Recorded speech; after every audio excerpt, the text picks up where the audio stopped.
Welcome to this week's edition of Vaccine Research Updates, covering the latest breakthroughs. Brought to you by LucidQuest. India's Central Drugs Standard Control Organization has granted approval to Pfizer to begin a Phase 3 trial for disitamab vedotin, an antibody-drug conjugate targeting HER2-positive cancers. The trial will focus on gastric and urothelial tumors and requires wider site distribution under oncology-led oversight. This represents a critical step in expanding precision oncology access across India. In another major development, Phase 3 enrollment for India's first dengue vaccine, DengiAll, is approaching completion. The study involves 10,500 participants across 20 clinical centers and is led by Panacea Biotech in partnership with the Indian Council of Medical Research. Designed to target all 4 dengue serotypes with a single dose, the vaccine aims to offer a comprehensive solution to a long-standing public health burden. Enrollment is expected to conclude by October 2025.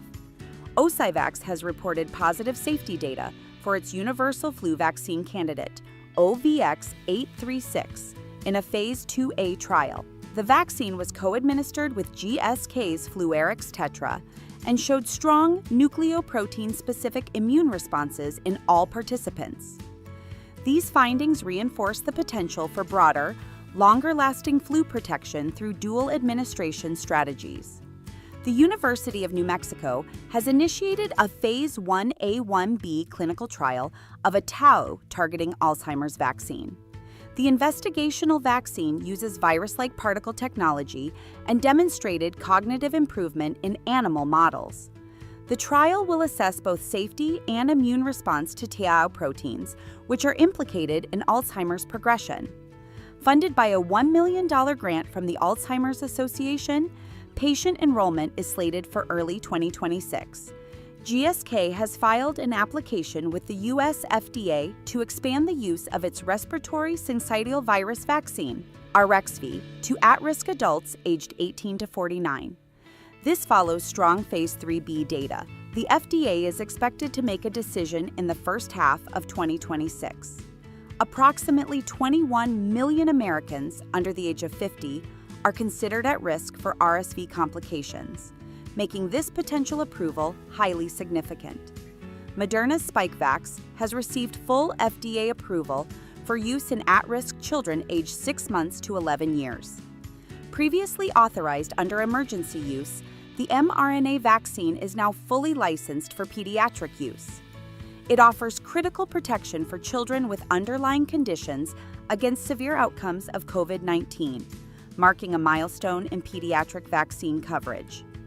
In South Korea, SK Bioscience has filed an investigational new drug application for a Phase 1/2 trial of its next-generation adjuvanted flu vaccine candidate, NBP607B, based on Sky Cell Flu.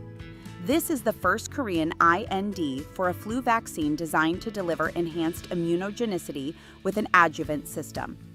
SK Bioscience aims to launch the vaccine globally by 2027 to address the growing demand for advanced flu prevention. Finally, Bavarian Nordic has secured a €27 million agreement for its MVA-BN Mpox and smallpox vaccine with the European Union. This order forms part of broader preparedness contracts scheduled for 2025. The MVA-BN vaccine is already approved in the United States, United Kingdom, Canada, and other nations. The new order raises Bavarian Nordic's total 2025 public health contracts to over 3 billion Danish kroner, equivalent to approximately $430 million. Stay ahead in vaccine research. Like, share, and subscribe for weekly updates. Visit lqventures.com or email us at info@lqventures.com.